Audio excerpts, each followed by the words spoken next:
Assalamualaikum warahmatullahi wabarakatuh.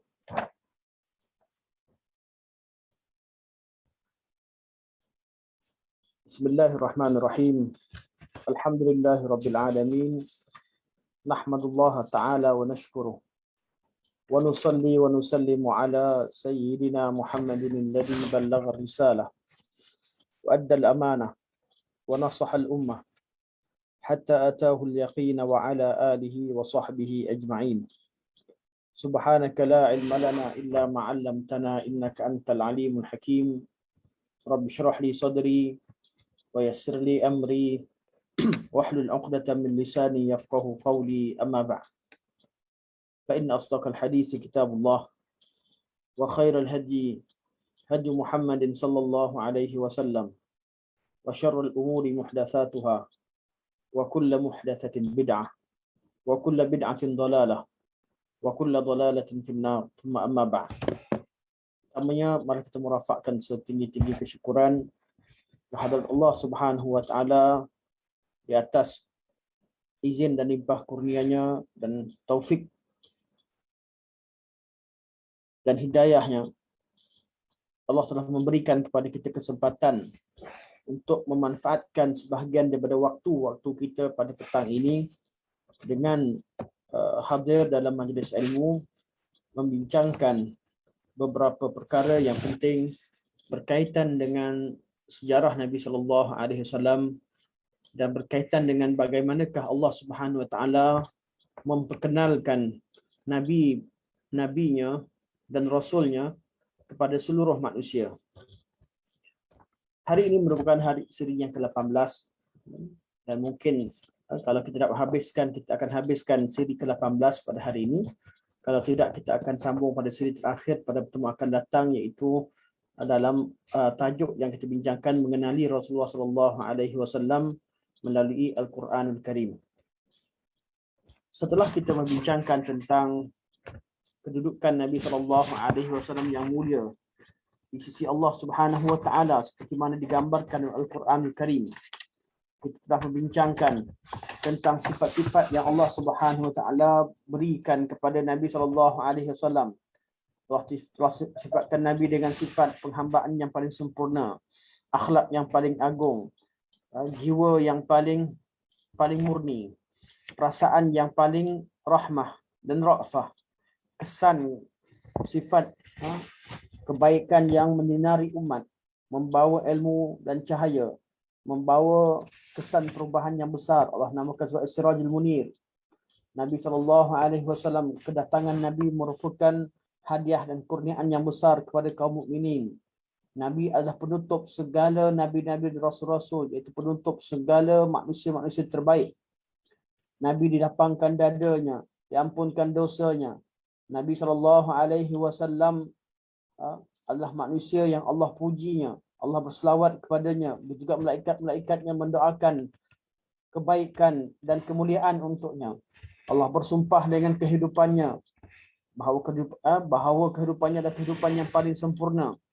Allah Subhanahu wa taala perintahkan Nabi sallallahu alaihi wasallam agar diagungkan, dibesarkan melebihi perasaan seseorang terhadap seluruh manusia di atas muka bumi ini. Ini yang kita bincangkan pada pertemuan yang lepas pada bahagian pertama. Kemudian kita masuk kepada kedudukan Nabi sallallahu alaihi wasallam dibandingkan dengan nabi-nabi yang lain. Allah lebihkan Nabi sallallahu alaihi wasallam melebihi nabi-nabi yang lain. Allah jadikan nabi yang paling mulia, paling agung. Allah mengambil mitsaq ataupun perjanjian terhadap nabi-nabi yang lain agar beriman dengan Nabi sallallahu alaihi wasallam sekiranya dibangkitkan bersama dengannya. Allah Subhanahu wa taala ketika menyebutkan nama-nama nabi-nabi dan rasul-rasul bersama nama Nabi Muhammad sallallahu alaihi wasallam, Allah akan mendahulukan nama Nabi sallallahu alaihi wasallam. Allah panggil semua nabi-nabi dan rasul-rasul dengan nama-nama mereka, namun Allah panggil Nabi sallallahu alaihi wasallam dengan ya ayyuhar rasul, ya ayyuhan nabi. Allah Subhanahu wa taala tidak menyebutkan nama Nabi sallallahu alaihi wasallam kecuali dengan pangkatnya Muhammadur Rasulullah. Allah Subhanahu menerangkan tentang bahawa menerangkan tentang keumuman risalah Nabi sallallahu alaihi wasallam. semua nabi-nabi dan rasul-rasul diutuskan kepada kaumnya, sedangkan Nabi Muhammad sallallahu alaihi wasallam diutuskan kepada seluruh alam. Allah Subhanahu wa taala memberitahu dan menerangkan tentang kedudukan yang mulia yang Allah kurniakan kepada Nabi sallallahu alaihi wasallam dengan maqam mahmudan di hari akhirat dan kelebihan-kelebihan yang lain yang berkaitan dengan hari akhirat. Perkara ini telah kita bincangkan juga pada pertemuan-pertemuan yang lepas. Dan kita juga telah masuk kepada perbincangan berkaitan dengan adab-adab dengan Rasulullah sallallahu alaihi wasallam. Allah melarang kaum mukminin memanggil nama Nabi sallallahu alaihi wasallam itu dengan gelar dengan memanggil ya Muhammad atau ya Abul Qasim. Allah melarang mukminin daripada mendahului Nabi sallallahu alaihi wasallam dan rasulnya. Mendahului Allah Subhanahu wa taala dan rasulnya dalam segala urusan. Allah juga melarang kaum mukminin daripada mengangkat suara di depan Nabi sallallahu alaihi wasallam. Allah melarang kaum mukminin daripada banyak meminta dan bercakap ataupun banyak mengadu kepada Nabi sallallahu alaihi wasallam sehingga mengganggu waktu dan jadual Nabi sallallahu alaihi wasallam. Allah juga menerangkan tentang adab-adab yang perlu dijaga oleh kaum mukminin tatkala memasuki rumah baginda sallallahu alaihi wasallam. Kita juga telah membincangkan tentang kemuliaan yang Allah berikan kepada Nabi sallallahu alaihi wasallam iaitu berbentuk mukjizat. Allah Subhanahu berikan Nabi pelbagai jenis mukjizat mengatasi mukjizat Nabi yang lain. Dan mukjizat yang telah kita bincangkan iaitu berkaitan dengan dua mukjizat yang paling utama yang disebutkan dalam Al-Quranul Karim. Pertama, Allah Subhanahu taala menjadikan Nabi sallallahu alaihi wasallam membelah bulan. Itu peristiwa iqtarabatis saah wa syaqqal qamar. Yang kedua, peristiwa Al-Isra wal Mi'raj. Dua mukjizat ini disebutkan dalam Al-Quranul Karim. Dan banyak mukjizat yang lain yang tersebut dalam sunnah Nabi sallallahu alaihi wasallam yang merupakan bukti bagaimana Allah Subhanahu taala memuliakan dan membantu Rasulullah sallallahu alaihi wasallam.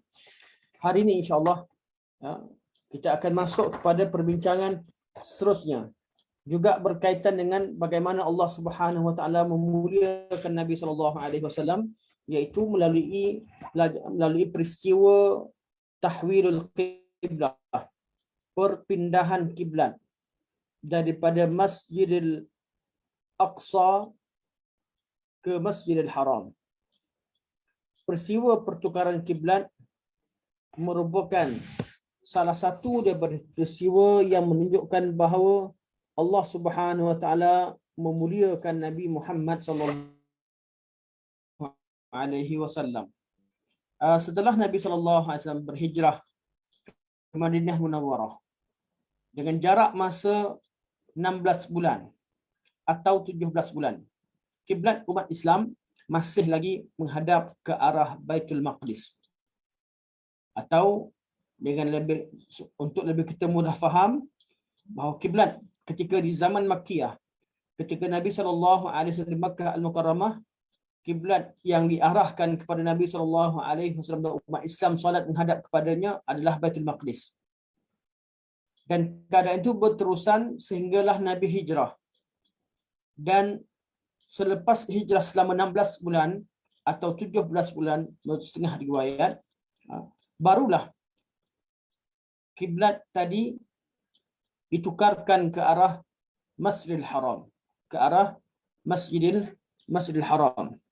Dan peristiwa pertukaran kiblat antara peristiwa yang paling besar, peristiwa yang agung, menunjukkan bahawa Allah Subhanahu wa taala memuliakan Nabi Muhammad sallallahu alaihi wasallam. Persoalan pertama yang perlu kita bincangkan, kenapa Allah Subhanahu wa taala tidak menjadikan kiblat pertama, tidak menjadikan sejak daripada awal lagi umat Islam diarahkan untuk menghadap ke arah Kaabah. Malah ketika Nabi SAW tinggal di Makkah Al-Mukarramah, Nabi diarahkan untuk solat menghadap ke arah Baitul Maqdis. Walaupun Nabi SAW solat ketika menghadap ke arah Syamiyah, ke arah Baitul Maqdis, Nabi SAW solat di belakang Kaabah. Artinya ketika di Makkah Al-Mukarramah, Nabi menghadap ke arah Kaabah dan di bahagian Kaabah ke arah Syamiyah atau ke arah Baitul Maqdis. Itu kiblat Nabi SAW ketika solat di Makkah Al-Mukarramah. Jadi Nabi SAW di Makkah Al-Mukarramah menggabungkan antara dua kiblat. Walaupun belum diarahkan, tapi Nabi suka untuk solat di bahagian belakang Kaabah yang mana di depannya itu menghadap ke arah Baitul Maqdis. Keadaan itu berlangsung dengan begitu lama. Kenapa? Kenapa Allah tak jadikan sejak daripada lagi di Makkah Al-Mukarramah? Allah Subhanahu Wa Taala minta supaya atau Allah perintahkan umat Islam menghadap ke arah Makkah Al-Mukarramah supaya tidak menjadi masalah seperti mana yang akan kita bincangkan isu berkaitan dengan pertukaran kiblat. Antara hikmah yang disebutkan oleh ulama, mereka mengatakan bahawa antara hikmah kenapa Nabi SAW ketika hijrah ke Madinah Munawwarah dan ketika di Makkah Al-Mukarramah masih menghadap ke arah Baitul Maqdis, hikmahnya adalah untuk menimbulkan perasaan jinak kaum Yahudi terhadap agama Islam. Kerana mereka lah ahli kitab.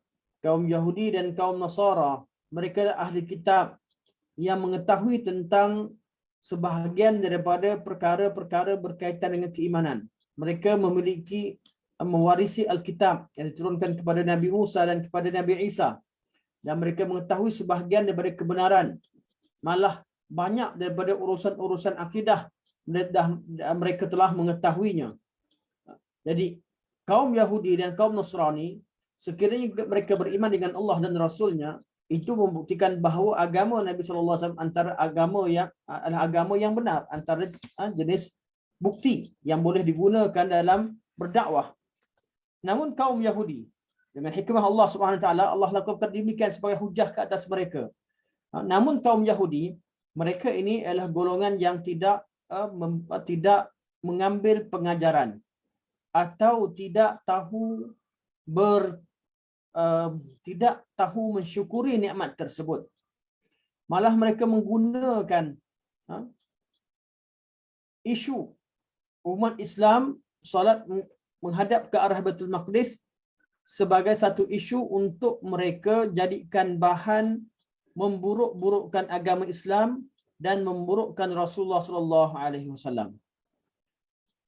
Jadi kata Yahudi, yukhalifuna Muhammadun wa yattabi' qiblatana. Muhammad ajar kita atau Muhammad menyelisihi kita dalam agama kita, dia membawa agama yang lain, tidak ikut agama kita, tetapi bab kiblat dia ingin ikut kiblat kita. Jadi mereka jadikan ini sebagai bahan senda gurau dan sebagai bahan untuk menimbulkan keraguan dan syubhat kepada umat Islam. Namun tidak ada umat Islam yang termakan dengan hasutan dan gurauan tersebut, hanya golongan-golongan munafik. Mereka katakan, kenapa Muhammad yang mendakwa bahawa agamanya itu bukan agama Yahudi dan Nasrani, iaitu agama Nabi Muhammad datang dengan membawa syariat yang tersendiri, namun masih lagi menghadap ke arah Baitul Maqdis, dan Baitul Maqdis itu adalah tempat kiblat atau arah kiblat kaum Yahudi, kiblat Nabi Musa dan kiblat Nabi Isa, kaum Bani Israel. Dan perkataan ini telah memberi kesan kepada jiwa Nabi SAW, dan Nabi SAW merasa Nabi beri kesan bukan kerana urusan peribadi, namun kerana perkara ini menjadi bahan yang mereka gunakan untuk melarang ataupun untuk mencegah manusia, atau menjadikan sebagai bahan untuk mengutuk agama Islam, agar orang Islam atau agar orang-orang Arab tidak berani masuk Islam atau malu untuk masuk Islam, atau dijadikan sebagai bahan untuk dijadikan agama Islam ini sebagai agama yang bukan asli daripada Allah Subhanahu Wa Taala. Oleh itu perkataan-perkataan yang mereka lemparkan itu memberi kesan kepada jiwa Nabi SAW, sehingga Nabi merasakan bahawa kalaulah kiblat itu ditukarkan ke arah Kaabah sebagaimana kiblat pada zaman Ibrahim alaihissalam, Ibrahim alaihi salam tinggal di Baitul Maqdis, tinggal di Palestin. Namun kiblat Ibrahim menghadap ke arah Baitullahil Haram, menghadap ke arah Kaabah, ke Baitullah. Dan Nabi mengetahui perkara demikian. Nabi harap agar kiblat, agar Allah Subhanahu wa taala turunkan syariat atau memerintahkan atau meletakkan syariat agar kiblat tadi ditukar semula ke arah kiblat Ibrahim alaihi salam.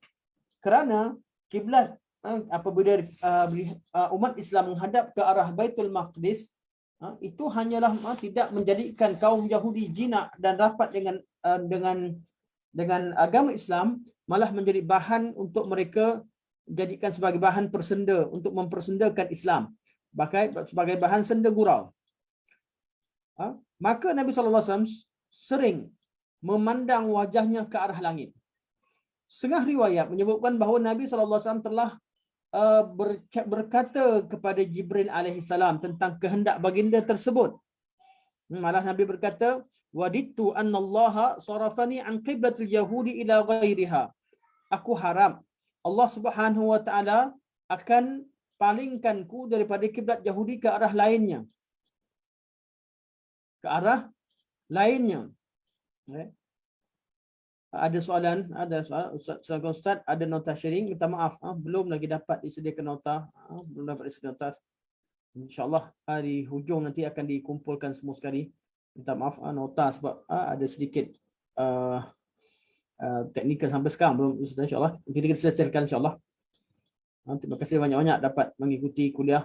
Nanti nota akan disediakan kemudian insyaAllah. Akan sama. Terima kasih. Okey. Jadi kaum dan Nabi SAW pernah menyuarakan perkara demikian kepada Jibril.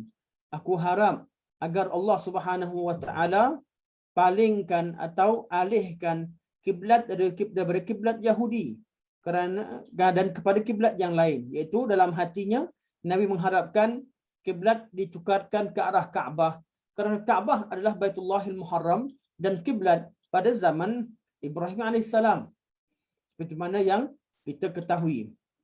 Jadi keadaan itu berlangsung sejak daripada ketika Nabi sampai di Madinah Munawwarah pada awal Islam, sehinggalah berlangsung sehingga 1 tahun 4 bulan atau 1 tahun 5 bulan, iaitu 16 bulan atau 17 bulan. Keadaan begitu.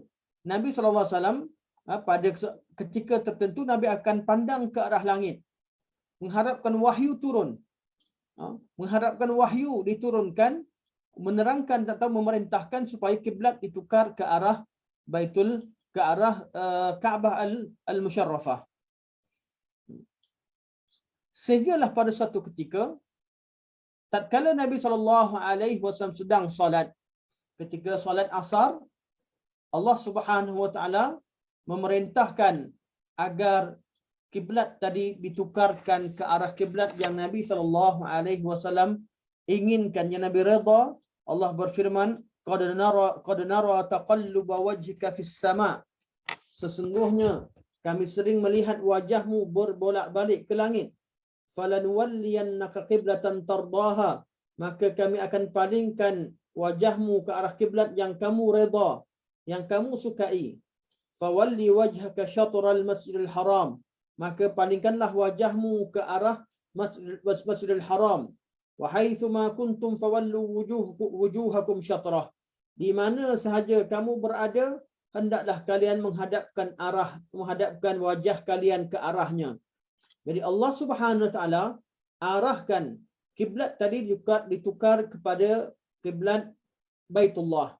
Dan peristiwa ini adalah peristiwa nasakh yang pertama dalam Islam, seperti mana kata Ibn Abbas, iaitu peristiwa nasakh yang mana hukum Islam disyariatkan. Sebelum peristiwa Baitul Maqdis, sebelum peristiwa bertukaran kiblat, tidak ada nasakh. Tidak ada nasakh artinya syariat yang ada penambahan syariat, tapi tidak ada satu syariat yang dibatalkan dengan syariat yang baru. Hatta berkaitan dengan kewajipan solat 5 waktu tidak dikira nasakh kerana sebelum itu belum disyariatkan solat. Allah SWT disyariatkan solat 50 sebelum, ketika 50 turun sampai 5 itu bukan nasakh. Itu dalam proses yang sama. Namun syariat yang telah diturunkan, diperintahkan, kemudian diamalkan, perkara pertama, syariat pertama iaitu diperintahkan untuk diamalkan menghadap ke arah Baitul Maqdis. Kemudian berlakunya perubahan yang pertama dalam tarikh tasyri' iaitu perubahan kiblat daripada Baitul Maqdis ke arah Baitullah. Dan ini pandangan Ibnu Abbas walaupun ada perbezaan pandangan yang lain. Namun peristiwa pertukaran kiblat antara disebutkan bahawa peristiwa nasakh yang pertama iaitu Allah Subhanahu wa taala memerintahkan kepada Nabi Muhammad sallallahu alaihi wasallam menukarkan kiblatnya daripada Baitul Maqdis ke arah Baitullah. Persoalan timbul. Kenapa Nabi sallallahu alaihi wasallam nak sangat supaya kiblat diubah ke arah Baitullah? Ulama membincangkan tentang perkara ini. Dan ulama membincangkan, adakah syariat itu diubah berdasarkan kepada kehendak baginda sallallahu alaihi wasallam? Adakah hukum syarak itu tertakluk kepada keinginan dan kehendak Nabi sallallahu alaihi wasallam? Jadi kita katakan bahawa Nabi sallallahu peristiwa ini kiblat bertukar walaupun kerana Allah Subhanahu Wa Taala meraihkan perasaan Nabi sallallahu alaihi wasallam, namun syariat Allah adalah syariat Allah. Akan diterangkan dalam ayat kita akan bincangkan sebentar lagi. Syariat Allah adalah hak mutlak Allah. Apa sahaja yang Allah perintahkan, apa sahaja yang Allah kehendaki, kita perlu taati. Bukan kerana kehendak fulan dan fulan, termasuk juga bukan dengan kehendak Nabi sallallahu alaihi wasallam. Namun dalam setengah keadaan Allah Subhanahu wa taala memuliakan Nabi sallallahu alaihi wasallam. Allah Subhanahu wa taala perintahkan satu syariat, satu perkara yang bersesuaian dengan kehendak Nabi sallallahu alaihi wasallam kerana ingin menerangkan tentang kedudukan baginda sallallahu alaihi wasallam di sisi Allah Subhanahu wa taala. Jadi syariat Islam bukan mengikut kehendak Nabi. Malah Nabi tidak bercakap, wa ma yantiqu anil hawa in huwa illa wahyu yuha. Nabi tak bercakap dengan hawa nafsu. Suatu kita katakan syariat Islam bukan kerana kehendak Nabi sallallahu alaihi wasallam. Ianya adalah kehendak Allah dan perintah Allah Subhanahu wa taala. Nabi kalaulah kehendak Islam, kalaulah syariat Islam itu ikut pada apa Nabi kehendak sekalipun, apa yang Nabi kehendakkan bukanlah kerana hawa nafsu tapi kerana kemaslahatan agama. Namun kita kembali pada asal, syariat Islam asalnya daripada Allah Subhanahu wa taala. Allah yang perintahkan. Namun peristiwa ini menunjukkan adanya kemuliaan, menunjukkan kedudukan Nabi sallallahu alaihi wasallam yang mulia di sisi Allah Subhanahu wa taala. Jadi kita ringkaskan kenapa kenapa Nabi sallallahu alaihi wasallam nak sangat kiblat tadi ditukar ke arah Makkah Al-Mukarramah. Ulama sebut ada tiga sebab. Ada tiga sebab. Pertama, kerana celaan kaum Yahudi tadi. Yahudi mencela dan mempersendakan agama Nabi sallallahu alaihi wasallam, agama Islam, dengan dengan kata mereka, ma'alima Muhammadun dinahu hatta taba'na. Muhammad tak tahu, tak kenal agama dia. Dia tak kenal pun agama dia, kecuali diikut dan tiru dengan agama kita. Ataupun sebahagian lain kata yukhalifuna Muhammad wa yattabi' qiblatana. Dia bawa agama berbeza tapi masih lagi tiru, masih lagi ikut kiblat kita. Jadi Nabi nak supaya kiblat ditukarkan ke Kaabah. Kenapa? Supaya nak beritahu bahawa agama Islam ini agama yang tersendiri, bukan terikat dengan syariat Yahudi ataupun Nasrani. Malah Nabi sallallahu alaihi wasallam sangat suka dalam semua amal ibadat kita perlu lakukan amal ibadat yang berbeza daripada kaum Yahudi dan kaum Nasara. Hatta dalam persyariatan puasa hari Ashura, Nabi SAW perintahkan supaya kita berpuasa bermula pada hari Tasu'ah, hari ke-9, kerana ingin berbeza dengan Yahudi. Begitu juga solatul isyraq ketika matahari terbit, itu pada awal salat duha. Waktu awal duha bukanlah pada matahari terbit, namun setelah tingginya dengan kadar satu anak panah, iaitu kalau kita dengan pandangan mata kita dengan satu jengkal. Kenapa? Untuk beza daripada ibadah kaum yang lain. Dan ini sangat penting. Jadi Nabi SAW, kenapa Nabi mahukan kiblat bertukar ke arah Kaabah? Bukan kerana Nabi sakit hati. Tidak.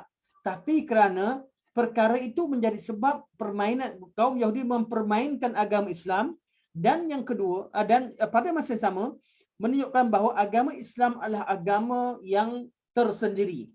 Dengan Allah turunkan agama Islam, agama yang sempurna, tidak langsung ada kaitannya dengan agama Yahudi kecuali ianya datang dari Allah Subhanahu Taala.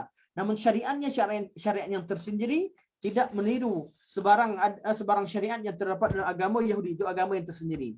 Yang kedua, ulama sebutkan kenapa Nabi SAW nak supaya kiblat itu bertukar ke Makkah Al-Mukarramah, kerana Nabi tahu bahawa Ibrahim alaihissalam menghadap ke arah Kaabah, dan kaum Yahudi, kaum Nasrani, jangan umat Islam masing-masing dakwa bahawa Ibrahim adalah datuk mereka, dan memang Ibrahim adalah datuk kepada mereka. Datuk kepada mereka semua. Namun siapakah yang lebih layak untuk mengambil nama Ibrahim sebagai yang lebih dekat dengan millah Ibrahim? Allah kata inna ulan nasi bi Ibrahim alladzina tabau. Orang yang paling layak untuk menisbahkan diri kepada Ibrahim adalah pengikut-pengikutnya. Itu yang ikut yang duduk yang di kaum yang menjadi pengikut Nabi Ibrahim alaihissalam. Yang pertama. Wa hadzal nabi, dan selepas kaum Ibrahim Nabi Muhammad sallallahu alaihi wasallam. Walladzina amanu, dan orang-orang yang beriman secara keseluruhannya. Wallahu waliyul mu'minin. Jadi kalau dibandingkan dengan kaum Yahudi dan Nasrani dan Nabi Muhammad SAW, agama Nabi Muhammad lah, agama Islam lah agama yang paling dekat dengan millah Ibrahim. Jadi millah Ibrahim, ketika Ibrahim menghadap ke arah Kaabah Al-Musharrafah, maka Nabi harap, Nabi suka supaya kiblat tadi ditukar kembali ke arah Kaabah. Kerana pertama sekali dapat terlepas daripada dakwaan kaum Yahudi. Yang kedua, dapat menunjukkan bahawa agama Nabi adalah agama millah Ibrahim, dan kaum Yahudi mendakwa bahawa mereka mengikut millah Ibrahim. Begitu juga kaum Makkah Al-Mukarramah juga mendakwa bahawa diri mereka mengikut millah Ibrahim.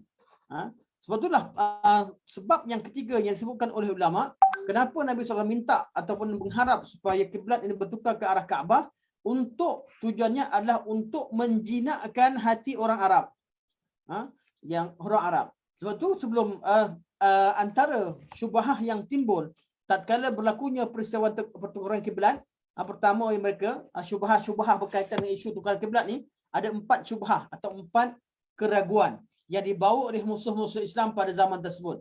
Dan sampai bila-bila orang Islam ni perlu tuntut ilmu daripada sumber yang betul. Jangan tuntut ilmu dengan cara mendengar syubhat. Orang kafir sering membawa syubhat kepada Islam untuk mengelirukan masyarakat awam yang tidak mempunyai ilmu yang mendalam. Betul dalam perkara syubhat berkaitan perkara kiblat ini, urusan kiblat pada zaman Nabi SAW ada 4 syubhat berkaitan peristiwa kiblat, pertukaran kiblat, iaitu berkaitan dengan isu ini. Pertama, syubhat yang dibawa oleh Yahudi tadi. Mereka kata Nabi SAW tiru agama mereka kerana ikut kiblat ke arah menghadap ke arah Baitul Maqdis. Ini pertama yang mereka sebutkan. Yang kedua, mereka sebut yang kedua, orang Mekah pula mereka kata Mali Muhammad yadda'i anna millatahu millata Ibrahim wa yatruku kiblata Ibrahim wa yattaji ila ghairi. Apa nak jadi dengan Muhammad? Dia dakwa bahawa agamanya menyerupai agama millah Ibrahim, iaitu dalam bab tauhid. Sama. Dia agamanya sama dengan agama Ibrahim, tetapi meninggalkan kiblat Ibrahim pergi kepada kiblat yang lain. Ada 2 masalah. Pertama, kaum Yahudi kata dia ikut agama kita, sedangkan dia kata dia bukan agama kita. Kaum Quraisy dan juga ahli Mekah kata dia dakwa bahawa dia bawa agama yang sama dengan agama millah Ibrahim, tapi dia menghadap ke arah kiblat yang lain. Setelah diturunkan wahyu untuk berlakunya perpindahan kiblat, berlaku masalah yang kedua. Berlaku syubhat yang ketiga. Mereka kata kalaulah kiblat yang pertama, ni syubhat yang bawa kaum Yahudi, kalaulah kiblat pertama itu kiblat yang betul, mana kalaulah solat, jadi mereka tanya mana satu betul? Kiblat kejap ke arah Baitul Maqdis, kemudian ke arah Masjidil Haram. Jadi mereka menggunakan syubhat, mereka kata yang mana satu betul? Beritahu kepada kami. Kiblat orang Islam mana satu? Baitul Maqdis ke atau Mekah? Kalau Baitul Maqdis adalah kiblat umat Islam yang betul, okay, kenapa perlu berubah ke kiblat yang baru? Kaum Yahudi tergugat. Bila Allah turunkan ni, Yahudi dia goyang. Sebab apa? Yahudi apa istilah yang diguna pakai baru-baru ni? Koyak. Yahudi koyak. Koyak. Cepat koyak. Bila kaum Yahudi ni, bila Nabi Allah perintahkan menghadap ke arah Baitul Maqdis, dia cepat koyak. Sebab dia selama ni dia guna alasan mengatakan bahawa umat Islam tiru agama mereka atau tiru syariat mereka. Setelah Allah Subhanahu Wa Taala turunkan perintah untuk menghadap Baitul Maqdis, pertama mereka kehilangan hujah tadi.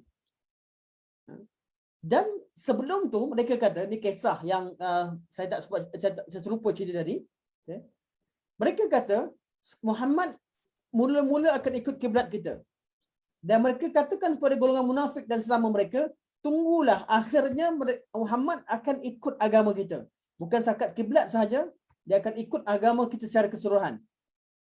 Yang terjadi sebaliknya, Allah turunkan ayat Quran, arahkan Nabi sallallahu alaihi wasallam untuk menghadap ke arah Baitullah, iaitu ke arah Kaabah.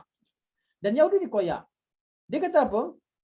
Beginilah, kamu cuba, dia berkata kepada umat Islam, cuba kalian fikir, kiblat kalian yang mana satu yang betul?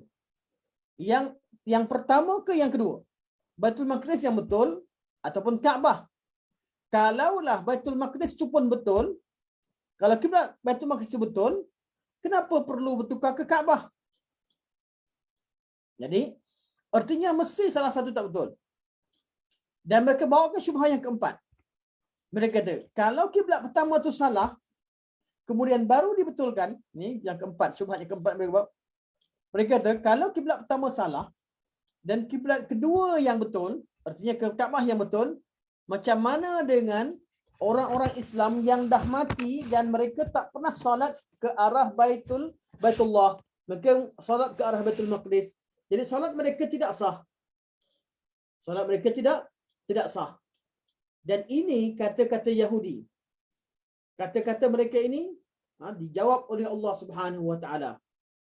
Allah berfirman dalam surah Al-Baqarah, juzuk yang kedua, awal juzuk, ayat 142, Allah kata, a'udzubillahi minasyaitonir rajim, sayaqulu sufaha'u minan nas.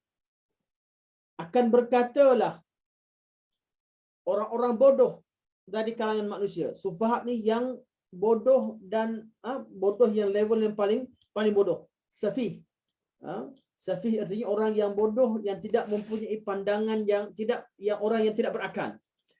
Akan berkatalah golongan-golongan bodoh, segolongan yang bodoh dari kalangan manusia, mereka kata apa? Ma wallahum an qiblatihim allati kanu 'alaiha. Apakah yang menyebabkan mereka berpaling kiblat daripada kiblat yang mereka hadap dahulu? Allah ajarkan Nabi, Allah kata, "Qul," jawab pada mereka wahai Muhammad, katakan pada mereka, "Lillahil masyriq wal maghrib." Milik Allah segala yang di timur dan di barat. Yang timur dan barat adalah milik Allah Subhanahu Wa Taala. Alif Lam boleh bererti segala yang timur di barat, ataupun Alif Lam bererti kembali kepada al-ahdul zihni, iaitu berkaitan dengan isu dari isu timur dan barat. Katakan pada mereka, semua arah ni dan segala yang ada timur dan barat itu milik Allah Subhanahu Wa Taala. Jadi isunya sekarang bukan isu berkaitan dengan arah. Isunya berkaitan dengan perintah Allah. Allah perintahkan menghadap ke arah mana sekalipun, itu kehendak Allah. Lillah. Itu hak mutlak Allah Subhanahu Wa Taala. Lillahil masyriq wal maghrib. Yang di langit, yang segala yang timur barat milik Allah. Kalau Allah perintahkan untuk menghadap ke arah mana sekalipun, itu adalah hak mutlak Allah Subhanahu Wa Taala. Sebab itu dalam bab syariat, dalam bab syariat, syariat dan pengamalan syariat itu boleh berubah daripada satu nabi kepada nabi yang lain. Kerana perubahan syariat itu menunjukkan kesempurnaan Allah Subhanahu Wa Taala. Allah Maha memerintahkan, fa'alul lima yurid. Allah buat apa yang Allah kehendaki. Sama ada dalam bab qada dan qadar atau bab hukum syarak. Bab hukum syarak, Allah SWT buat apa sahaja Allah kehendaki. Allah perintahkan apa yang Allah kehendaki. Kerana semuanya adalah milik Allah Subhanahu Wa Taala. Yang penting kalian yang ditanyakan, ikut atau tidak perintah Allah Subhanahu Wa Taala. Allah kata yahdi man yasha'u ila siratim mustaqim. Allah beri petunjuk pada siapa yang Allah Subhanahu Wa Taala kehendaki ke arah jalan yang lurus. Dan Allah berikan kata pengiktirafan kepada umat Islam. Allah kata wa kadzalika ja'alnakum ummatan wasatan litakunu syuhada'a 'alan nas wa yakuna ar-rasulu 'alaikum syahida. Dan demikianlah kamu wahai umat Muhammad, kami akan jadikan kalian semua sebagai ummatan wasata. Umat yang wasata, umat yang terbaik. Litakunu syuhada'a 'alan nas, untuk kalian akan jadi saksi ke arah seluruh manusia di hari akhirat. Sebab mana kita dah bincangkan sebelum ini, di hari akhirat nanti apabila Allah bertanya kepada Nabi Rasul, adakah kamu sampaikan kepada kaum kamu? Maka ada di kalangan pengikut kaum mengatakan bahawa Nabi itu tidak sampai kepada kami apa-apa. Kemudian Allah tanyakan kepada Muhammad untuk mempersaksikan perkara tersebut, dan kita bersaksi bahawa Nabi fulan dan fulan telah menyampaikan syariat dengan sempurna berdasarkan kepada Al-Quranul Karim yang disampaikan kepada kami. Jadi kita hari akhirat akan jadi saksi kepada umat-umat terdahulu ketika di hari perhitungan di mahsyar. Wa kadzalika ja'alnakum ummatan wasatan litakunu syuhada'a 'alan nas wa yakuna ar-rasulu 'alaikum syahida, dan nabi akan jadi saksi ke atas kita di hari akhirat. Ni Allah nak ceritakan kedudukan umat Muhammad dan kedudukan Nabi Muhammad sallallahu alaihi wasallam. Kerana situasi sekarang kaum Yahudi memperolok-olokkan umat Nabi Muhammad sallallahu alaihi wasallam. Jadi Allah angkat kedudukan umat Muhammad dan angkat kedudukan, menzahirkan kedudukan Nabi sallallahu alaihi wasallam di depan mereka. Dan Allah jawab. Allah kata wa ma ja'alna al-qiblata allati kunta 'alaiha illa lina'lama man yattabi'ur rasula mimman yanqalibu 'ala 'aqibai. Kami tidak jadikan kiblat kamu yang kamu hadap ke arahnya sebelum itu. Maksudnya Allah jadikan mula-mula kiblat ke Baitul Maqdis, kemudian baru berpindah. Allah tak jadikan sejak pada awal lagi menghadap ke arah Baitullah. Kenapa? Illa lina'lam man yattabi'ur rasula mimman yanqalibu 'ala 'aqibai. Kecuali kami nak tahu, kami nak tengok siapa yang betul-betul ikut Rasul, ikut Nabi sallallahu alaihi wasallam, dan siapa yang berpaling tadah. Umat Islam yang mereka hiraukan bukanlah cerita timur ataupun barat ke mana sekali. Yang mereka inginkan, yang mereka ingin tahu adalah mereka betul-betul ikut Nabi sallallahu alaihi wasallam.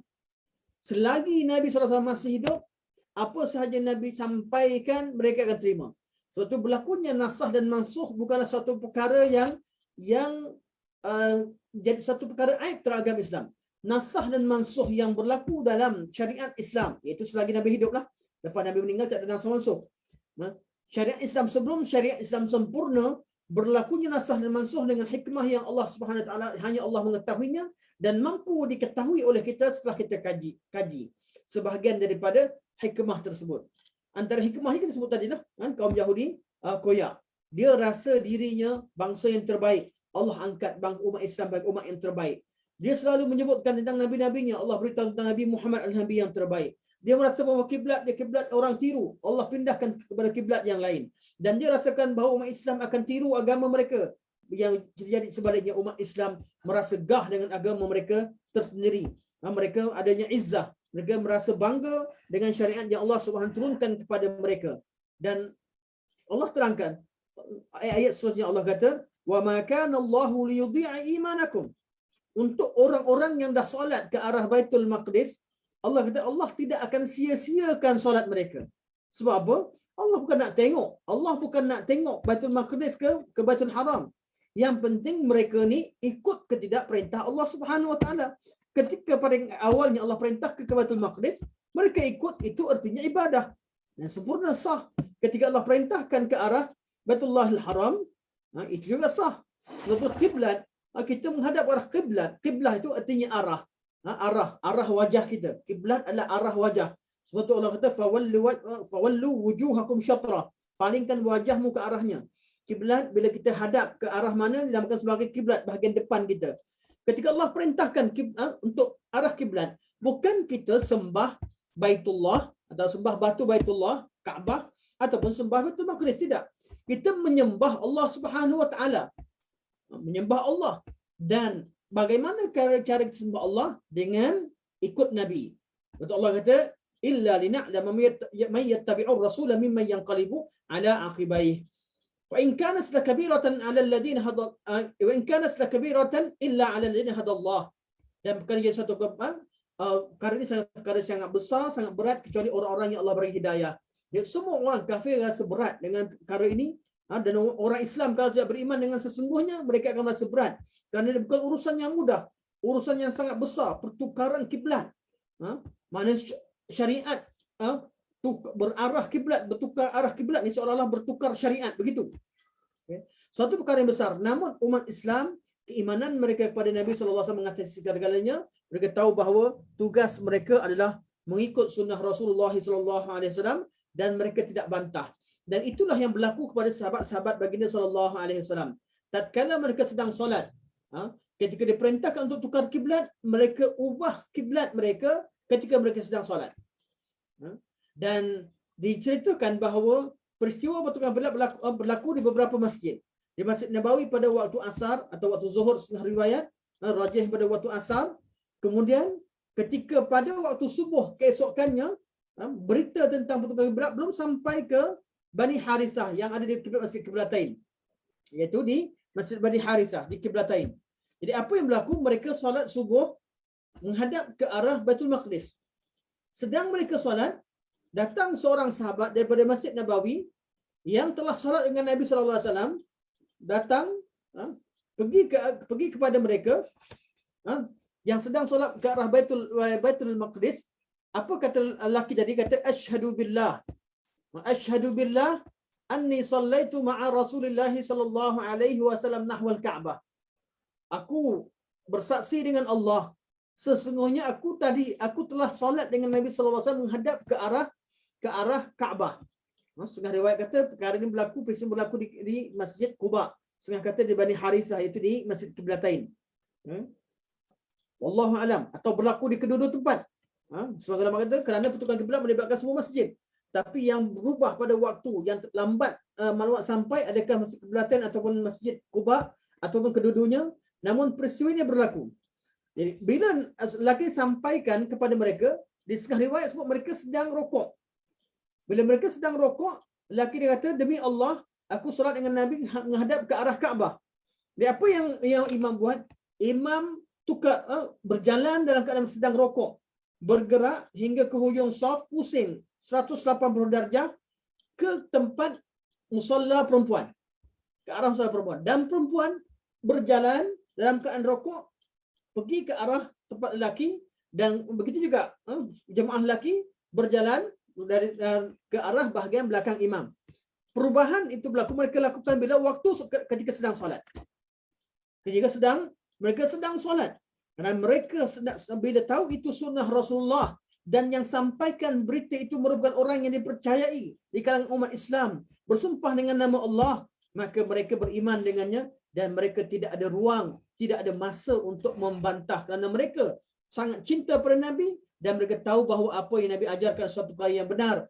Di mana sekalipun Nabi bawa mereka, apa sahaja pun yang disampaikan kepada mereka, mereka perlu ikut, dan ini namanya ketaatan mutlak. Dan ketaatan mutlak ini hanya khas untuk Allah dan Rasulnya. Betul kata ati Allah wa ati Rasul, ya ayyuhallazina amanu ati Allah wa ati Rasul wa ulil amri minkum. Manakala ulil amri tidak sebut kalimah ati'u kerana ketaatan ulil amri bukanlah ketaatan yang mutlak. Ketaatan terhadap manusia selain Nabi sallallahu alaihi wasallam adalah ketaatan yang bergantung kepada ketaatan Rasul, iaitu ketaatan yang muqayyad. Apabila dia menyuruh perkara-perkara yang tidak bertentangan dengan apa yang diperintahkan oleh Allah dan Rasulnya. Jadi inilah yang berlaku. Allah Subhanahu Wa Taala, Allah kata, "Wa ma ja'alna al-qiblata allati..." Apa ayat tadi?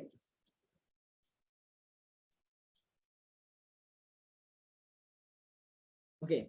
Allah kata, wa in kanat lakabiratan illa 'ala alladhina hadallah. Saya sendiri baca lepas. Wa ma kana Allahu liyudhi'a imanakum, dan Allah takkan sia-siakan iman kalian, iaitu solat kalian. Allah namakan solat dengan iman. Innallaha bin-nasi raufur rahim. Dan barulah Allah turunkan ayat, Allah terangkan tentang ayat qad nara taqalluba wajhika fis sama falanuwalliyannaka qiblatan tardaha fawalli wajhaka syatral masjidil haram. Kami melihat wajahmu berbolak-balik pandang ke langit. Kenapa berbolak-balik ke langit? Sebab Nabi mengharapkan wahyu turun, dan kita tahu bahawa Allah Subhanahu Wa Taala beristiwa di atas arasy-Nya dengan cara yang selayaknya. Kalau kita rujuk pada semua ayat Quran yang menceritakan tentang perkara ini, menunjukkan, memberitahu bahawa Allah Subhanahu Wa Taala beristiwa di atas arasy dengan cara selayaknya, dan wahyu itu diturunkan, iaitu diturunkan kalamullah yang diturunkan dengan hakikat, dengan sebenar-benarnya. Memang kalamullah dibawa turun. Maka Nabi sallallahu alaihi wasallam memandang ke arah langit dan berbolak-balik banyak kali sehingga Allah turunkan perintah untuk menghadap ke arah Baitul Maqdis. Allah kata fawalli wajhaka syatral masjidil haram, maka palingkanlah wajahmu wahai Muhammad ke arah Masjidil Haram, wa haitsuma kuntum, dan di mana sahaja kalian semua tinggal berada, fawallu wujuhakum syatra, maka palingkanlah wajah kalian ke arahnya. Dan kita menghadap ke arah Baitullah atau Baitul Maqdis bukan kerana menyembah objek, tapi kerana mengikut perintah Allah Subhanahu wa taala. Wa innal ladzina utul kitaba la ya'lamuna annahu al-haqqu mir rabbihim wa mallahu bighafilin amma ya'malun. Yang penting, kaum Yahudi selepas Allah SWT perintahkan kepada umat Islam untuk bertukar ke arah Baitul Maqdis, mereka harap, mereka ada harapan, mereka nak supaya orang Islam balik semula menghadap ke arah Baitul Maqdis. Dan tujuannya kenapa? Kerana sebab-sebab tadi. Sebab-sebab mereka sendiri rasa tergugat, mereka sendiri rasa koyak dan sebagainya. Malah kalau dalam ayat seterusnya mengisyaratkan perkara ini. Allah kata wala in ataital ladzina utul kitaba bikulli ayatin ma tabi'u qiblata. Kalau kamu bawakan bukti, segala bukti kepada ahli kitab kaum Yahudi ni tentang kebenaran apa yang kamu bawa, mereka takkan ikut agama kamu. Sebab kaum Yahudi bukan sebab tak tahu. Kita nak buktikan apa lagi, dia tahu dah siapa betul salah. Yang ada hanya perangai degil mereka. Dan Allah kata, kalaulah kamu bawa pada mereka segala ayat dan bukti, mereka takkan ikut kamu kerana mereka memang degil. Wa ma anta bitabi'in qiblatahum, dan kamu tidak ikut kiblat mereka. Mana bukanlah bila kita menghadap Baitul Maqdis, tiba-tiba mereka mengutuk dan juga mempersendakan perkara demikian. Nah, Allah SWT pindahkan ke arah Masjidil Haram bukan sebab mereka. Memang Allah kehendaki, tapi Allah nak uji pada peringkat awalnya. Allah nak uji. Allah beri peluang pada mereka untuk jinakkan mereka. Namun mereka tidak mensyukuri nikmat. Allah pindahkan ke arah Baitullah bukan kerana kehendak Nabi sahaja. Allah muliakan Nabi je, tapi kerana kehendak Allah. Ada hikmahnya. Allah nak muliakan Nabi dan Allah ingin bongkarkan atau Allah ingin mencela atau ingin menemplak golongan kaum Yahudi, itu golongan Yahudi. Betul Allah kata wala in ittaba'ta ahwa'ahum min ba'di ma ja'aka minal 'ilm innaka idzal laminadh dhalimin. Kalau kamu nak ikut kehendak mereka, kejap pindah sana pindah sini ikut kehendak mereka, sesungguhnya kamu pasti dari kalangan orang-orang yang zalim. Ini berkaitan dengan peristiwa pertukaran kiblat. Kiblat. Nabi SAW diberikan oleh Allah Subhanahu Wa Taala kemuliaan. Kenapa? Allah kata kami akan palingkan wajahmu ke arah kiblat yang kamu redha. Sebab itulah Allah Subhanahu Wa Taala peristiwa ini disebutkan oleh ulama antara peristiwa-peristiwa yang menunjukkan kemuliaan baginda sallallahu alaihi wasallam, yang menunjukkan kemuliaan Nabi sallallahu alaihi wasallam kerana Allah Subhanahu Wa Taala turunkan syariat, sebahagian dari syariat Islam Allah turunkan sesuai dengan kedudukan dan kehendak Nabi sallallahu alaihi wasallam. Ini pertama. Yang kedua, kita masuk pada seterusnya, antara cara Allah Subhanahu Wa Taala memuliakan Nabi Muhammad sallallahu alaihi wasallam, Allah memakbulkan doa baginda sallallahu alaihi wasallam. Doa Nabi sallallahu alaihi wasallam Allah makbulkan. Dalam Al-Quran terangkan tentang bagaimana Allah Subhanahu Wa Taala memakbulkan doa Nabi Sallallahu Alaihi Wasallam. Dan peristiwa yang paling besar yang menjadi bukti tentang perkara ini, tatkala umat Islam dalam peristiwa Badar, perang Badar, Nabi tidak merancang untuk peperangan. Nabi hanya membawa pasukan 319 orang. Ini riwayat yang paling kuat. Dengan jumlah 319 orang, hanya bertujuan untuk menyekat kafilah perdagangan Abu Sufyan yang bawa harta umat Islam yang tinggalkan untuk diniagakan. Kalaulah harta tadi tidak dirampas, pasti akan menjadi balak kepada umat Islam, iaitu mereka akan menjadikannya sebagai satu dari menjadikan sebagai dana untuk memerangi umat Islam.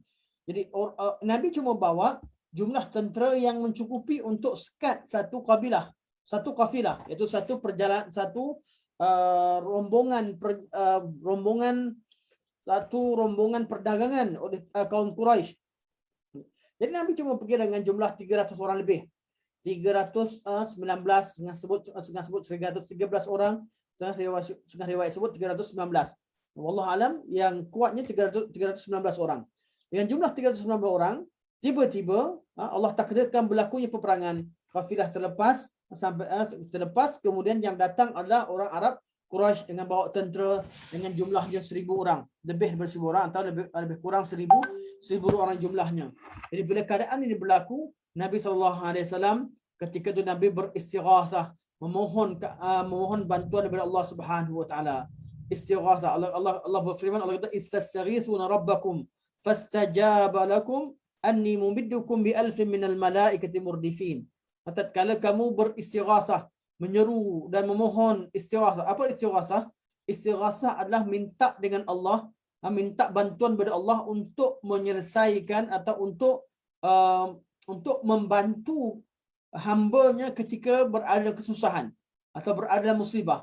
Nabi SAW tengok jumlah tentera umat Islam cuma 300 orang lebih, orang kafir dengan bawa senjata dengan tujuan untuk berperang. Umat Islam hanya bawa senjata hanya untuk menyekat, menyekat dan merampas harta yang telah diambil, dirampas secara zalim daripada umat Islam. Di keadaan demikian, maka Nabi rasa umat Islam yang datang ketika itu ialah orang-orang yang paling utama. Sekiranya kalau Nabi meninggal bersama orang Islam meninggal, pasti umat Islam yang tinggal itu jumlahnya sangat sedikit, dan kalau Nabi meninggal bersama mereka, tidak ada lagi siapa yang akan menyembah Allah Subhanahu Wa Taala, itu yang mengenal agama dengan sebenar-benarnya. Allah kata istastaghithuna rabbakum fastajaba lakum anni mumiddukum bi alfin minal malaikati murdifin. Tatkala kamu beristighatsah kepada aku mengistijabahkan, aku menerima doa kalian, dan aku memberikan bantuan dengan 1,000 orang malaikat yang datang secara berbondong-bondong. Yang malaikat datang dengan keadaan yang Allah kehendaki, bantuan dengan cara Allah kehendaki, malaikat berperang bersama umat Islam. Jadi Allah Subhanahu Wa Taala memakbulkan doa Nabi Sallallahu Alaihi Wasallam. Ada orang tanya, bukankah Allah boleh matikan orang kafir begitu? Ya, Allah boleh matikan. Bukan sahaja orang kafir, seluruh dunia Allah boleh hancurkan siapa Allah kehendaki. Allah boleh matikan apa sekalipun. Tapi bantuan Allah dengan malaikat datang jumlah 1,000 orang dan juga berperang dengan keadaan begitu, dengan hikmah yang Allah Subhanahu Wa Taala mengetahuinya, untuk Allah nak tunjukkan kuasanya yang dapat dilihat dengan mata kepala umat Islam. Umat Islam pada dalam ketika sedang tunduk, tiba-tiba bunyi satu libasan pedang daripada atas kepalanya, dan tiba-tiba ada satu suara yang menyebutkan kata aqdim haizum. Maksudnya cepat ke depanlah haizum. Haizum nama kuda perang yang ditunggang oleh malaikat seperti setengah riwayat. Dengar satu suara, kemudian pedang tadi tiba-tiba nampak pedang kepala kaum musyrikin tertanggal ataupun terputus. Dan ini disebutkan dengan setengah riwayat. Sebahagian sebut bahawa pedang tadi kena pada hidung dan menyebabkan hidung dia terbelah. Dan ini Allah bantu dengan cara begitu. Allah Maha mengetahui. Kita doa pada Allah. Macam mana cara Allah bantu? Allah lakukan apa yang kehendaki. Fa'alul lima yurid. Allah Maha melakukan apa yang Allah kehendaki. Jadi dalam ketika ini Nabi SAW ketika berdoa, diriwayatkan oleh Ibn Abbas radhiyallahu anhu, yang beliau riwayatkan daripada Umar bin Khattab radhiyallahu an, dalam peristiwa Badar, Nabi SAW bila nampak keadaan begitu, Nabi berdoa. Nabi menghadap ke arah kiblat, Nabi angkat tangan, Nabi angkat tangan dan Nabi berdoa dengan masa yang sangat panjang sehingga ridak Nabi jatuh. Sehingga selendang Nabi jatuh daripada bahunya. Lama Nabi berdoa. Bila ridak jatuh, Abu Bakar tengok, Abu Bakar ambil ridak tadi, letakkan di atas bahu Nabi SAW, dan Abu Bakar berkata kepada Nabi SAW, bila Abu Bakar dengar Nabi berdoa, terus Nabi berdoa, Allahumma anjizli ma wa'adtani, Allahumma ati ma wa'adtani, ya Allah ya Tuhanku, tunaikanlah apa yang kamu janjikan pada aku, ya Allah ya Tuhanku, datangkanlah apa yang kamu janjikan kepada aku. Allahumma in tahlik hadhihi al-isabah min ahli Islam la tu'bad fil ardi. Ya Allah ya Tuhanku, sekiranya kumpulan orang beriman pada ketika ini dimusnahkan atau mereka ni mati ataupun kalah dan mati, tidak ada lagi orang menyembah kamu di atas muka bumi. Dan Nabi terus berdoa begitu sampailah selendang Nabi jatuh. Abu Bakar bawa naik. Ketika Abu Bakar kata kepada Nabi, ya Nabi Allah, kafaka munashadaka rabbak, kafaka munashadataka rabbak, cukuplah, cukuplah doa kepada Allah, pasti Allah akan makbulkan. Sebab melihat dengan cara Nabi berdoa bersungguh-sungguh, dan Allah beritahu, Allah mengisijabkan doa Nabi SAW.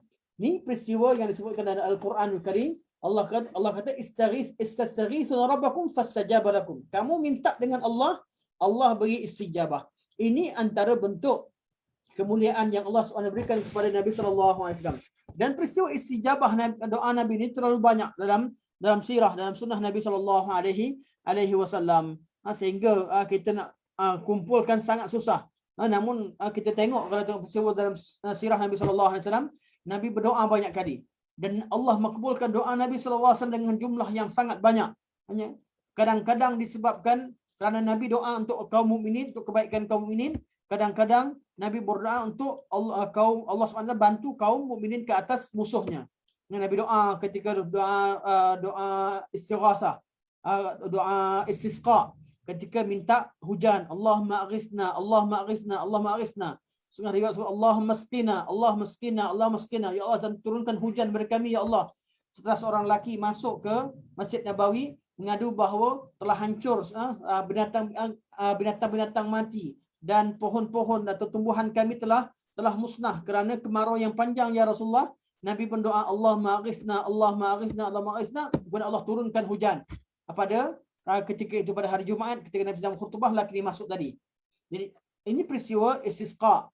Allah juga makbulkan doa Nabi SAW ketika Nabi berdoa kepada Ibnu Abbas supaya Allah kata Allah mafaqihu fid din wa alimhu ta'wil.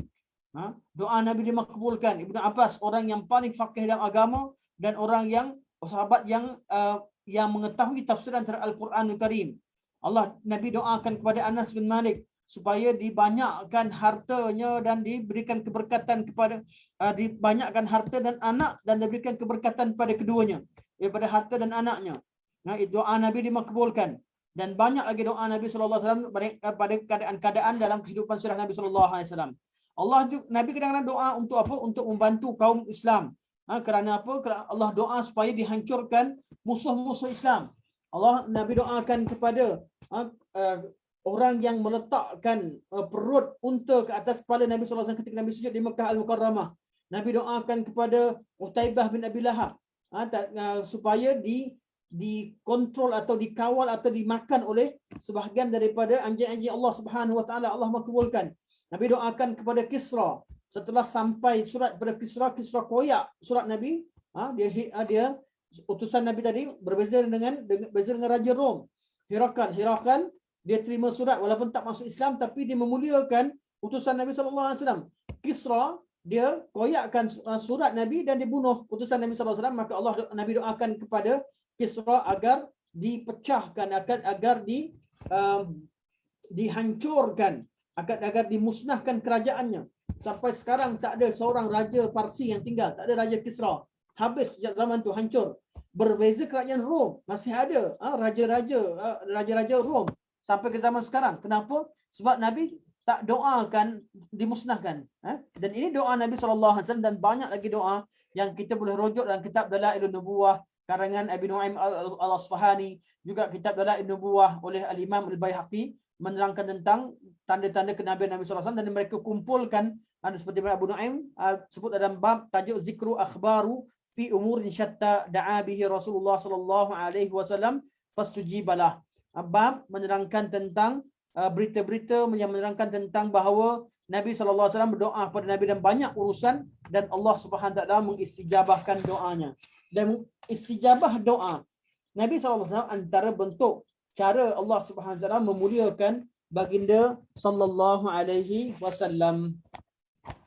Okey, insya-Allah kita buka pada soalan kerana kita dah 4-7 minit. InsyaAllah untuk bab terakhir minggu depan adalah bab terakhir, sesi terakhir dalam bab mengenali Nabi SAW melalui Al-Quranul Karim. Kemudian kita berpindah kepada tajuk baru insyaAllah berkaitan dengan syirik. InsyaAllah poster saya tak pasti dah diadakan ataupun tidak. Jadi kita insyaAllah kita akan jumpa sekali lagi minggu depan dalam tajuk mengenali baginda sallallahu alaihi wasallam melalui Al-Quranul Karim. InsyaAllah saya buka pada soalan untuk perbincangan sebentar. Paling lama kita boleh berhenti adalah pukul paling lambat pukul 4.15. Jadi kita masih ada masa sekitar 8 minit untuk kita untuk sesi soal jawab. Dipersilakan. Assalamualaikum Ustaz. Waalaikumsalam warahmatullahi wabarakatuh. Saya nak tanya Ustaz, Nabi Nabi Muhammad menjadi nabi pada umur 40 tahun. Ya saya. Bilakah Nabi menjadi rasul? Okey, perkara ni perkara khilaf. Antara perkara khilaf di kalangan ulama untuk ulama khilaf dalam bab menentukan takrif Nabi dan Rasul itu sendiri. Sekiranya kalau ulama yang menterjihkan takrif Nabi dan Rasul, Nabi adalah orang yang diberikan wahyu dan belum lagi diperintahkan untuk sampaikan, dan Rasul adalah orang yang diturunkan ayat Quran kemudian diperintahkan untuk sampaikan. Mereka mengatakan bahawa Nabi dilantik menjadi Nabi ketika turunnya ayat Iqra. Iqra itu perintah pada Nabi secara langsung. Iqra bismi rabbikal ladzi khalaq. Jadi Nabi dilantik menjadi sebagai Nabi ketika itu, iaitu perintah pada Nabi ketika itu untuk bacalah. Baca dengan nama Tuhanmu yang menciptakan kamu. Itu maksud itu Nabi. Mana diturunkan wahyu, dan wahyu itu perintahkan Nabi untuk membaca. Iqra bismi rabbikal ladzi khalaq, khalaqal insana min 'alaq. Iqra wa rabbukal akram alladzi 'allama bil qalam 'allamal insana ma lam ya'lam. Ini perintah pertama. Jadi Rasul bila Nabi SAW sedang berselimut, Allah kata ya ayyuhal muddaththir qum fa'anzir. Wahai orang yang berselimut, bangun dan beri peringatan. Yang mereka kata jarak antara pelantikan Nabi Nabi dilantik menjadi Nabi dan Rasul tidak lama, iaitu antara penurunan surah Iqra dan surah Al-Muddaththir. Okey, ini pandangan dalam mentarifkan Nabi Rasul. Manakala bagi yang mengatakan bahawa Nabi dan Rasul itu berbeza kerana Nabi dan Rasul, Nabi adalah seorang yang mengamalkan syariat Nabi, yang seorang yang mengamalkan syariat Nabi dahulu, dan Rasul adalah seorang yang bawa syariat yang baru. Mereka kata pelantikan Nabi dan Rasul itu serentak.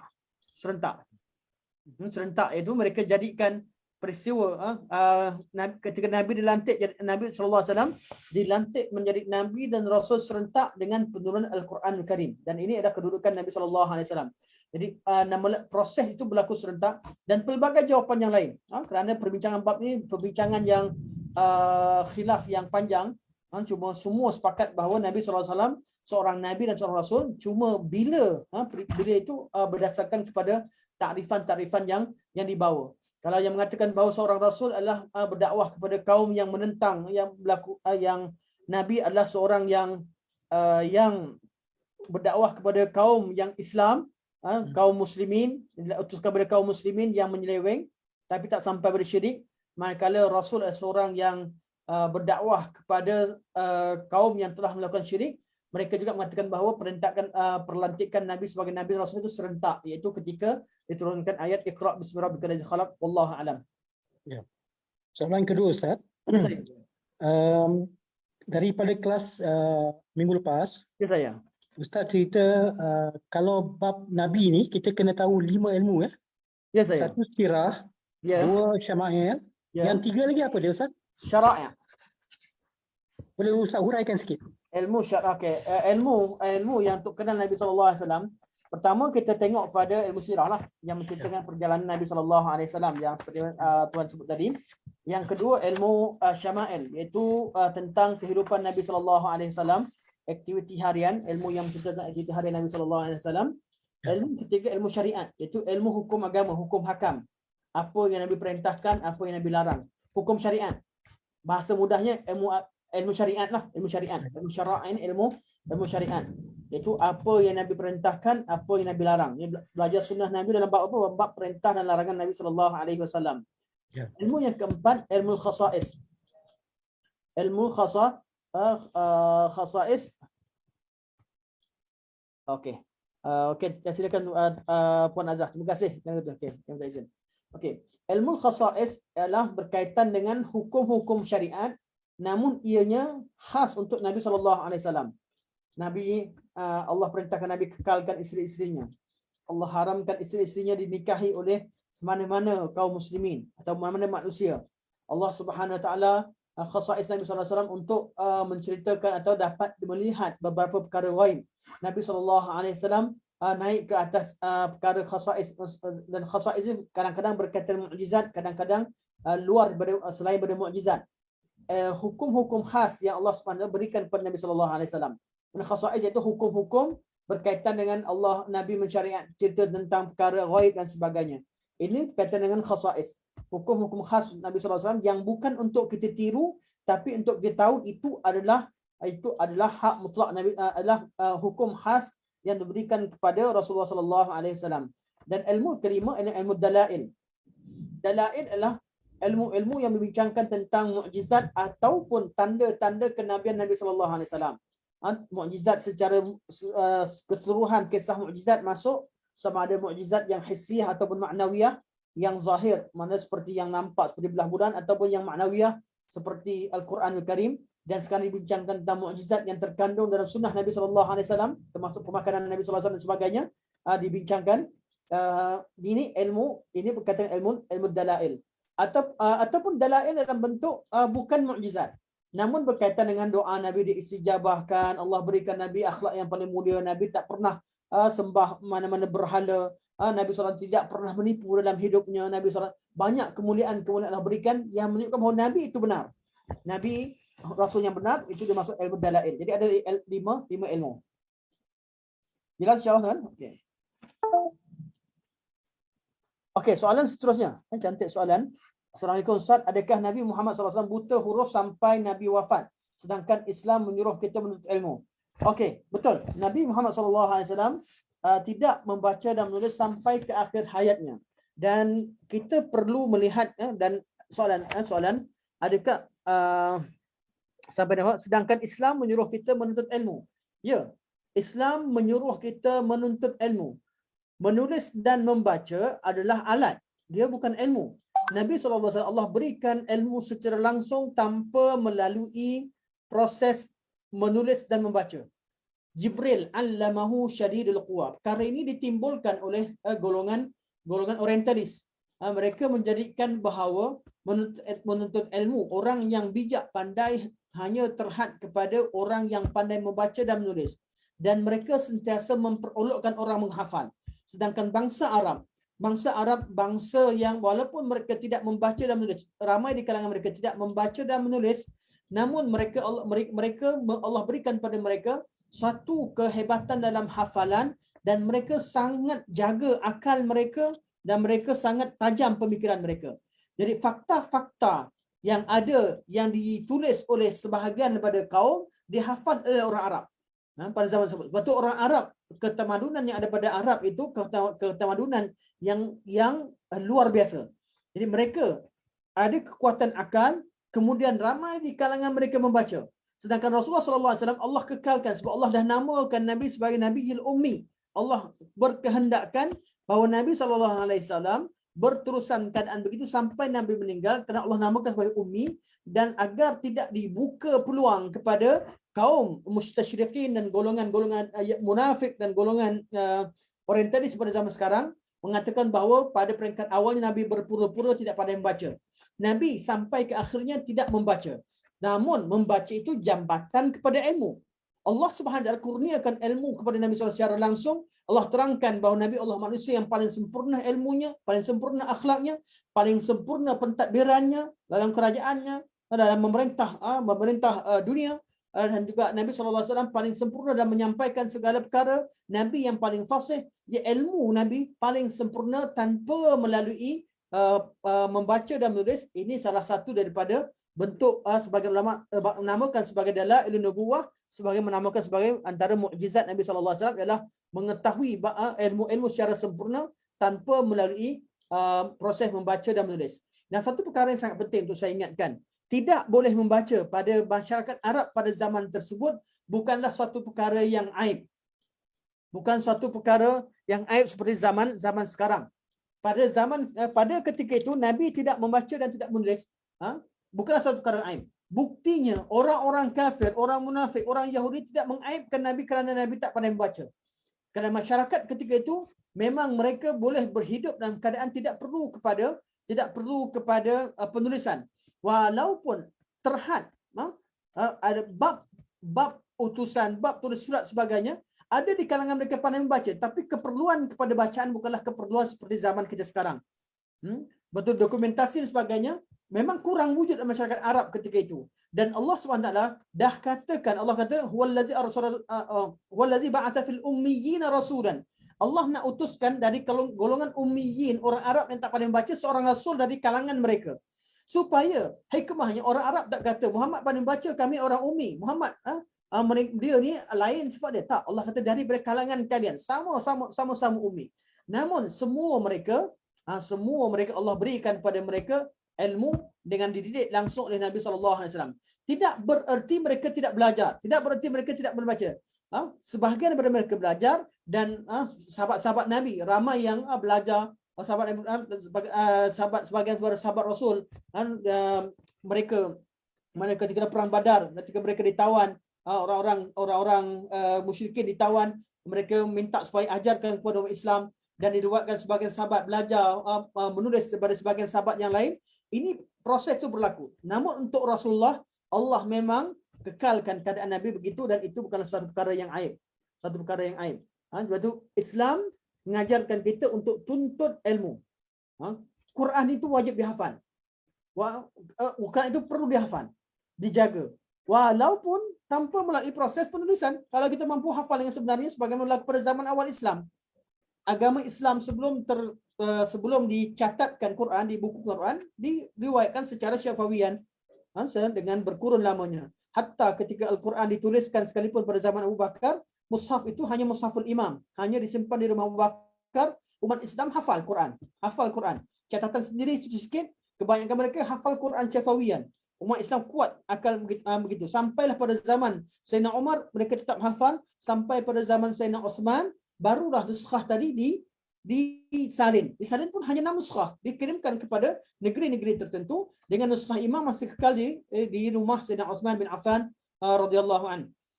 Jadi hafalan, bergantung pada hafalan itu antara perkara yang menjadi satu asas kepada kekuatan orang Arab dan kekuatan umat Islam pada zaman tersebut, sebelum datangnya ilmu, sebelum tersebarnya penulisan secara umum. Lepas tulisan tersebar pada zaman kemudian, jadi orang Islam tak banyak hafal, dia banyak dhabt dengan cara menulis. Namun ada pro and con. Yang paling utama ialah mereka yang mampu gabungkan kedua-duanya. Sebab itu sahabat-sahabat Nabi SAW, Allah berikan mereka kekuatan akal, dan mereka juga beri kekuatan untuk pandai menulis seperti mana yang berlaku kepada kebanyakan sahabat Nabi. Sebab itu Abu Bakar membaca, Umar membaca, Uthman membaca, Uthman baca bermushaf, Ali membaca, beliau angkat mushaf dalam dan sebagainya. Sahabat-sahabat Nabi kebanyakan membaca, tapi keadaan Rasulullah memang Allah inginkan begitu. Wallahu alam. Harap jelas penjelasan saya, insya-Allah. Sama-sama, barakallahu fikum. InsyaAllah kita sampai sini saja. Saya bertanya dengan jam. Semoga dah pukul 4.21 masih di barazan. Semoga Allah SWT jadikan pertemuan kita pertemuan yang manfaat, yang baik daripada Allah Subhanahu Wa Taala, yang lemah kurang dari saya sendiri, dan semua maaf nota tak dapat lagi disediakan. InsyaAllah kami akan siapkan nanti, kepilkan semua nota akan dibagikan bersama selepas di hujung kelas, di hujung sesi nanti insya-Allah. Mana kita ada satu lagi sesi untuk mengenali sesi mengenali Nabi SAW melalui Al-Quran Karim. Kemudian kita pergi kepada tajuk berkaitan dengan mengenali syirik dan kaedah-kaedah mengetahui syirik dan sebagainya. InsyaAllah tajuk saya tak pasti dengan jelas bagaimana admin akan letakkan, kami bincangkan semula, tapi berkaitan dengan tajuk baru insya-Allah. Sampai sini saja. Subhanakallahumma bihamdika asyhadu an la ilaha illa anta. Ustaz.